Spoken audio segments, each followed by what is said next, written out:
তো মানে এই বিষয়ে আবার হচ্ছে যেমন আমি আরেকটা বিষয় হয়েছে। যুক্ত করি। হ্যাঁ, আরেকটা প্রসঙ্গ যুক্ত করি যেমন হচ্ছে কারা এই ধরনের ঘটনাগুলা ঘটাচ্ছে সেটা নিয়ে আমরা দেখলাম যে আ ওসমান হাদির ঘটনাতে যিনি আ আ যে সন্ত্রাসী এই পরিবার সে কিছুদিন আগেই জামিনে মুক্তিপ্রাপ্ত হইছে। তো ওইটা হ্যাঁ, নিয়ে হচ্ছে মানুষের মধ্যে একটা ক্ষোভের তৈরি হইছে যে এই ধরনের সন্ত্রাসীদেরকে কিভাবে জামিন দেওয়া হচ্ছে। এবং সেটা নিয়ে আসিফ নজরুল আবার মন্তব্য করেছেন যে হচ্ছে উনারা বিচারপতিকে প্রধান বিচারপতিকে জানিয়েছেন যেন বিচারপতিদেরকে এই ধরনের খুনের মামলাতে মাল্টিপল খুনের মামলাতে ইনভলভ যারা তাদেরকে জামিন দেওয়ার ব্যাপারে যেন কনসিডারেট হতে বলা হয় আরকি বা অনুরোধ করা হয় এই ধরনের একটা কথা বলছে। এই প্রসঙ্গটা কি দেখছো? হ্যাঁ, আমি উনার খুবই লম্বা একটা পোস্ট দেখছি। লম্বা পোস্টে I try to go over skip some of the parts. উনি যেটা বোঝানোর চেষ্টা করছে যে হলো গিয়ে এক্সিকিউটিভ ব্রাঞ্চ এর সাথে যে সরকারের সাথে জুডিশিয়াল সিস্টেম এর একটা ভাগ থাকে। তাই হুম, বলে গিয়ে উনি জামিন নিয়ে কোয়েশ্চেন করতেছে। আমি he goes on and on and on and then he kind of like tells মানে Facebook স্ট্যাটাসে উনি বোঝাইতেছে যে হলো গিয়ে জামিন দিতে না। আচ্ছা। তো আম এখন আ আমি ওইভাবে এত ডিপে যাব না। প্রবাসীদের আজকাল একটা ট্রেন্ড আসছে প্রবাসীরা খুবই ক্ষিপ্ত আসিফ নজরুলের উপর। কারণ উনি অনেক প্রমিস দিছে যে হলো গিয়া কতজন লোক নিবে, এই নিবে, সেই নিবে। উল্টা হলে গিয়া আ মালয়েশিয়ার লোক নেওয়া কমায় দিছে। অন্যান্য দেশগুলা ভিসার থেকে ভিসাও দিবে না বাংলাদেশকে টুরিস্ট ভিসা এগুলা থেকে বাদ দিয়ে দিছে। তো এটার সাথে প্রবাসীরা আ আসিফ নজরুলকেই দোষ দেয়। then again আসিফ নজরুলের নাম বারবার উঠে আসতেছে যে হলো গিয়ে উনি হলো গিয়ে যে he may have helped some people মানে পার্সোনাল কানেকশন আছে বলে। তো আমি I'm not accusing him of anything, doing anything. আপনি যদি আসলেই যদি না পারেন আইন উপদেষ্টা হয়ে, like he should have left his position long time ago. বুঝছেন? মানে এখন you cannot সে তো ক্লিয়ারলি কমপ্লেইন করতেছে যে হলো গিয়ে আমার সে তো অ্যাকনলেজ করছে। আমি আমি this is the lesson from that. Say acknowledge করছে যে জুডিশিয়াল সিস্টেমের control is out of control. তার কোন হাতই নেই। তো এই যদি তার অ্যাকনলেজমেন্ট হাত না থাকে তাইলে তো অন্য উপদেষ্টা অন্য কেউ এসে যে এইটা হাতে নিয়ে নিতে পারবে। এটাও যেমন আমরা জানি না। আবার আরেকটা বিষয় হচ্ছে যে হাত নাই কেন? মানে ওটা তাহলে ওই জুডিশিয়ালি কার হাতে? প্রধান বিচারপতির হাতে? নাকি হচ্ছে আ টেকনিক্যালি তো প্রধান বিচারপতির হাতে। তাহলে জুডিশিয়ারির অন্য বিচারপতিরা কি প্রধান বিচারপতির কথা শুনছেন না? বা উনারা নিজেদের কথা মতামত কি অন্য কোন পক্ষ দ্বারা বায়াসড হয়ে দিচ্ছেন? সেটাই তো। মানে এটা তাহলে আসলে মানে অনেক এই ডিসিশন গুলা কোথা থেকে আসতেছে? উনি তো আমাদেরকে ওইটা তো আর বলতেছে না। উনি জাস্ট হলো গিয়ে জাস্ট ব্লান্টলি একটা ইয়ের উপর গদবাঁধা কিছু কথা বলে উনি জাস্ট হলো গিয়ে জুডিশিয়াল সিস্টেমের উপর এই দোষগুলা দিতেছেন। তাহলে যেহেতু মানুষজন তো জানতে না চায় এখন যে উনি বলছেন যে উনার জামিনের সঙ্গে আইন উন্নয়নের কোন সম্পর্ক নাই। That's technically hmm, obviously true. তো তাহলে বিচারপতিরা বিচারপতিদের মধ্যে কি তাহলে অন্য আ আ মতাদর্শের লোকজন আছেন এমন যারা হচ্ছে এই ধরনের মাল্টিপল খুনের সাথে জড়িত বা সিরিয়াস ক্রিমিনালদেরকে আ জামিন দিতে মনে করছেন। এটা কেন করছেন আমি সেটারও একটা কারণ বলি। এই চট্টগ্রামের একজন শীর্ষ সন্ত্রাসী সাজ্জাদ দেখুন তার নামে হচ্ছে বেশ অনেকগুলা মামলা ছিল। তার মধ্যে গত হ্যাঁ, ২-৩ মাসে মনে হ্যাঁ, হয় ৭ টা ৪ টা খুনের মামলা। ৭ টা যে মামলায় জামিন পাইছে গত ২ মাসে মনে হয়। এর মধ্যে আরো ৩ টা মামলায় জামিন পাইছে। এবং তার নামে আরো যেগুলো আছে সেগুলো জামিন না হওয়া পর্যন্ত এখনো সে জেলখানায় আছে। কিন্তু ওগুলাও যদি জামিন হয়ে যায় সে কিন্তু ছাড়া পেয়ে যেতে পারে। তো এটা পত্রিকাতে না আসলে কিন্তু আমরা জানতামই না যে তার এরকম ৭ টা মামলায় জামিন হয়ে গেছে।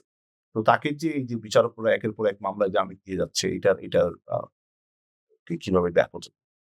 বা তোমার মতামত কি এই নিউজ জানার?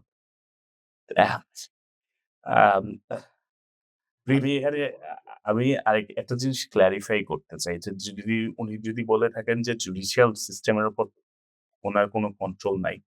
তো ফার্স্ট অফ অল বাংলাদেশে যেই জাজ অ্যাপয়েন্ট করা হয় কন্ট্রোল নাই বলেন, এটা বলছেন রিলেশন। রিলেশন নেই। উনি আমাদেরকেও উনি ডিফারেন্ট ফর্মস অফ গভর্নমেন্ট এর লেসন দিছে স্ট্যাটাস দিয়ে। That's what I am going to say sorry. আ যে there are 4 different government, executive, judicial and all those other branches. But হ্যাঁ, ৫ আগস্টের পরে অনেক বিচারপতি চেঞ্জ হয়েছে। বিচারপতি অলওয়েজ মানে ইউজুয়ালি প্রাইম মিনিস্টার বা প্রধান উপদেষ্টা রেকমেন্ড করবে সেসব বিচারপতিকে। দেন সা সেরিমোনিয়াল স্বাক্ষর করা হয় যে আ প্রেসিডেন্ট হলে গিয়ে ওইটা হলে গিয়ে সেরিমোনিয়াল ওয়েতে অ্যাপয়েন্টমেন্ট দেয়। হুম, হুম। তো let's go back to the মানে এই যে এরকম সিরিয়াস কেসে মানে আমরা দেখতেছিলাম হলে গিয়ে কয়দিন আগে আমরা যখন সুব্রত বাইনকে নিয়ে কথা বলতেছিলাম। হুম। তা সে তো হলে গিয়ে মানে উইদিন 1 উইক সে বের হয়ে গেল। তো এখন এছাড়াও তো সে বড়, আবার বড় জেলে আছে। এখন আবার জেলে আছে। তো এছাড়া আরো বিএনপিরও যারা অ্যাকিউজড ছিল, ওই যে বিএনপির অ্যালাইড যারা অ্যাকিউজড ছিল হ্যাঁ, কিছু লোকজন আসলে ফলসলি অ্যাকিউজড ছিল। আর কিছু লোকজন ছিল যে ২ সাইডের হয়েই কাজ করেছে। সবসময়ই মানে তারা কোন নিরপেক্ষভাবে কাজ করেছে এরকম লোকও হলে গিয়ে জামিন পেয়ে গেছে। তো তে এটা হলে গিয়ে ভিতরের কথাও হইতে পারে। মানে এস আ বাংলাদেশে আই থিংক লাইক জামিন তো হলে গিয়ে আমরা যদি ওয়েস্টার্ন কান্ট্রি তে দেখি, জামিনের জন্য আপনার আমার আমি যদি একটা ক্রাইম করে থাকি যে আমি ক্রিমিনাল লয়ার হায়ার করব অথবা আমার পাবলিক প্রসিকিউটর হায়ার করব। সে জাজের কাছে কেসটা রিপ্রেজেন্ট করার পর হুম। জাজকে বলবে যে হলে গিয়ে যে এটার জামিনের ব্যবস্থা করে দেওয়া হোক বা কিছু দেওয়া হোক। দেন জাজ হলে গিয়ে আমার past history, how severe the crime is মানে নরমাল চুরি-টুরি হইলে ঠিক আছে। বাট যদি দেখা যায় খুনের মামলা, এইসব খুনের মামলায় কোনো জামিন দেওয়া হয় না। এটা সো ইউনিভার্সালি ট্রু। তো আবার আমরা জিনিসটা এখানে অনেকগুলার সাথে জড়িত যে অনেকগুলা যার অ্যাকচুয়াল নেচারই হচ্ছে এরকম। সমাজে যাদেরকে আমরা সন্ত্রাসী বলে চিনি, যাদেরকে আমরা জানি যে হচ্ছে খারাপ মানুষ হিসাবে হয়তো পরিচিত।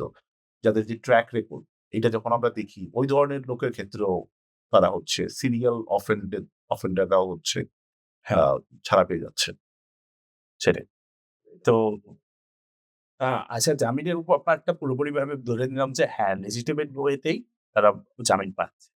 হুম। বাট তারা আমি তো এরকম কোনো ডেটা খুঁজে পাইনি। এরকম কোনো ইনফরমেশন বা নিউজ খুঁজে পাই নাই যে জামিনের পর যে হাজিরা দিতে হয়, সাপ্তাহিকভাবে, মাসিকভাবে যে হাজিরা দিতে হয়, এগুলোর কোনো ডেটাও নেই। না, ইনফেক্ট জামিনের পর যে লোকটা যে দেশে আছে নাকি এই ডেটাও নাই। তারা মনে হয় কাগজে কলমে হাজিরার ব্যাপার আছে। অনেক সময় হয়, আমি হ্যাঁ। যেটা শুনেছি যে ফোনে কথা বলেই তারা ওকে করে দেয়, টাকা-টুকা দিতে হয়। আবার আচ্ছা, আচ্ছা। থানায় গিয়ে হাজিরা দিতে হয়। আবার কারো ক্ষেত্রে আছে যে ওই যে একেবারে নাই হয়ে গেছে। ওইরকম যে হারায় গেছে আর কিছু পাওয়া যাচ্ছে না। এই ২ রেকর্ডও আমার ধারণা আছে। রেকর্ড গুলা থানার কোনো একটা বইয়ে এগুলা নথিবদ্ধ থাকার কথা। ডিজিটাল হইছে কিনা আমি সিউর জানি না। হ্যাঁ, কিন্তু এগুলার দেন সিস্টেম আছে। হুম, হুম। তো ওকে। আমি আমি আমি অ্যাসিড নজরুলের উপর কাইন্ড অফ স্ট্যাটাসটা দেখার পর আমার মাথার মধ্যে আবার আসছিল যে তাহলে আবরার ফাহাদের ওইটা তো হলো গিয়া ইয়ার আন্ডারে, কার আন্ডারে? হোম মিনিস্ট্রি বা কার আন্ডারে থাকার কথা? কারাগার? I have no idea. কারাগার সম্ভবত স্বরাষ্ট্র মন্ত্রণালয়ের আন্ডারে থাকার কথা। সমাজ তো you need to acknowledge আমরা ওদিকে ১৭ বছর মানে ইনফেক্ট আমি বলব যে সেই গত ৫০ বছর ধরে we always have a finger pointing মানে কিছু হয়ে গেলে বড় কোনো ইনসিডেন্ট হয়ে গেলে we just try to point fingers on each other rather than taking a responsibility, admit করে then হলে গিয়ে we try to solve this issue। মানে বুঝছেন?